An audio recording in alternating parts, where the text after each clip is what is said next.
maintaining his innocence. He didn't get enough in my eyes. He wasn't punished enough for me. My own husband betrayed me. But luckily, that last supper he made me was his undoing. I knew it was too good to be true.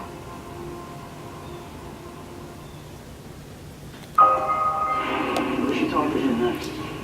Can you tell me these programs when you watched? What you give you for experience or No. thinking or? Well,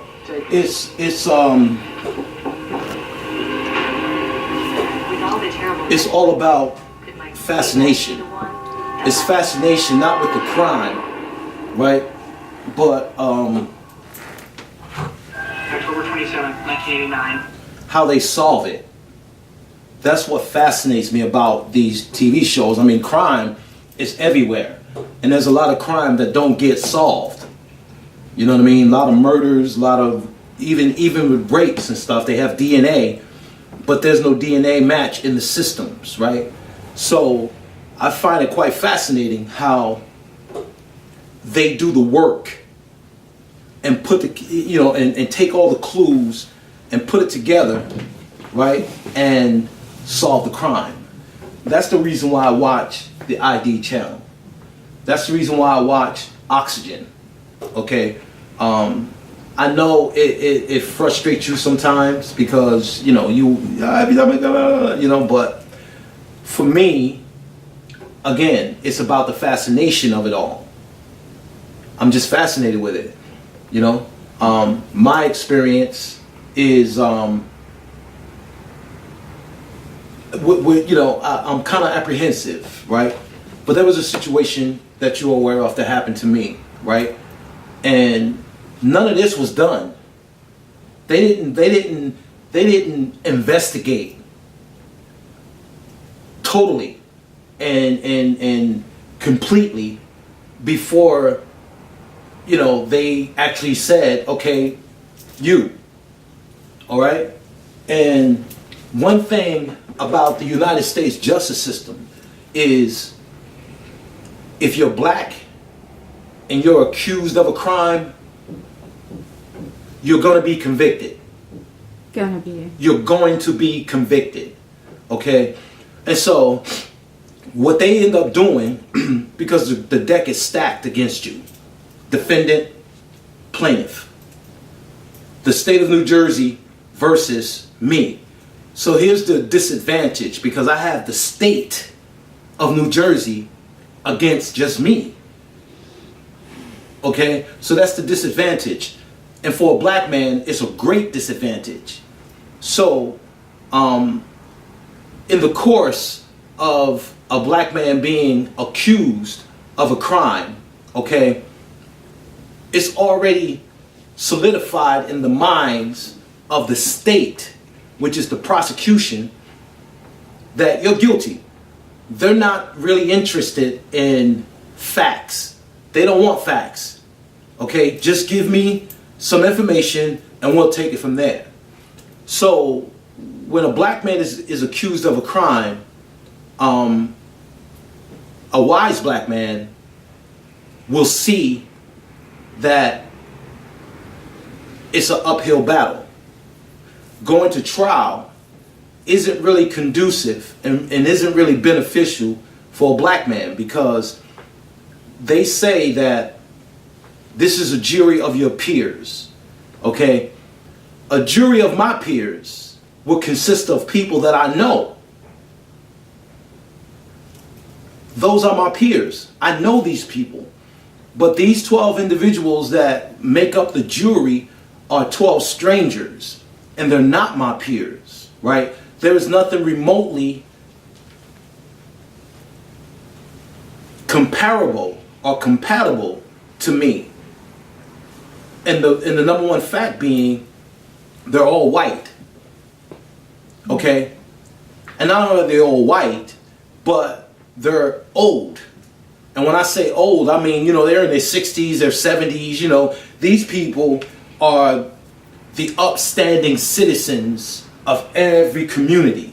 Okay? So when they hear the prosecution describe the crime that this man allegedly committed, automatically in their minds, they're biased. Okay? They're biased. They look at you, they look at your appearance, and they see the vast difference between themselves and you. Look at the way he's dressed. Look at the way he looks. Look at the way he acts. Surely he's guilty.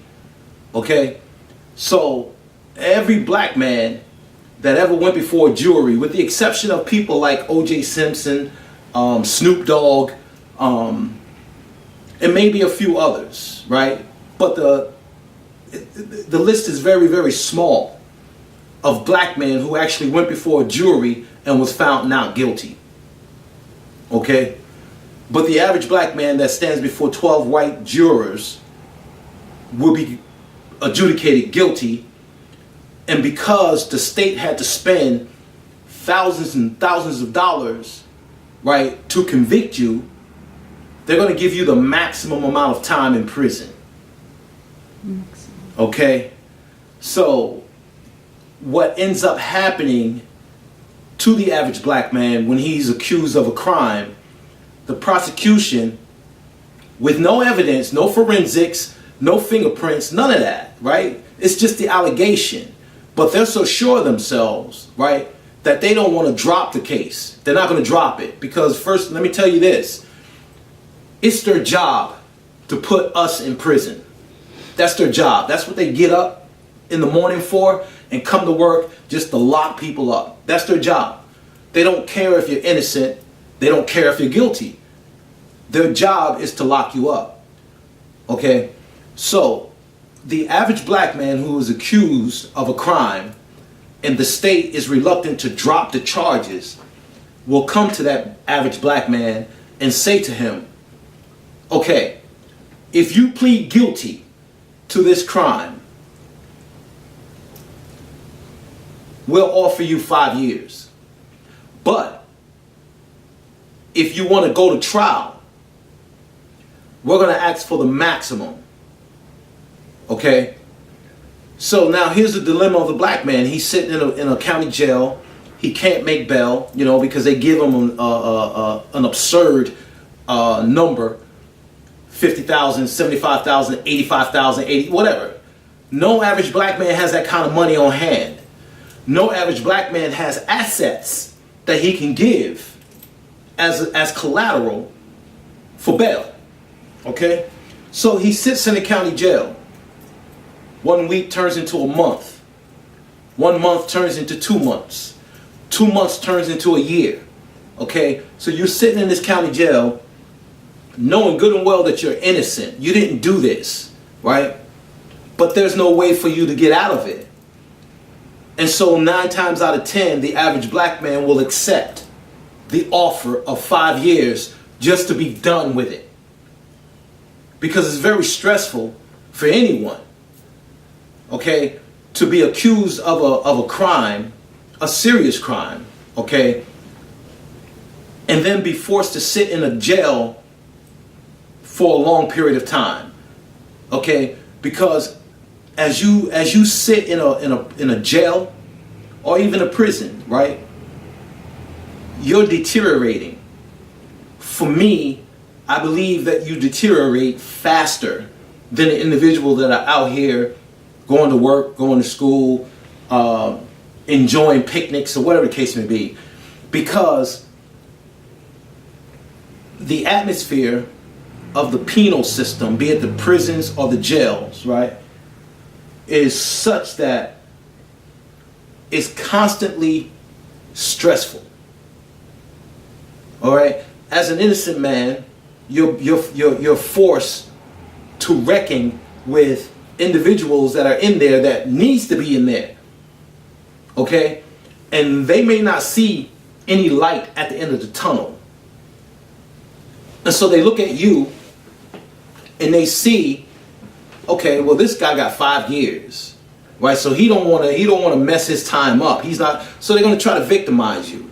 Okay, so each and every day that you wake up and that you go to bed, you know, you're waking up with thoughts of, what am I going to have to do to protect myself?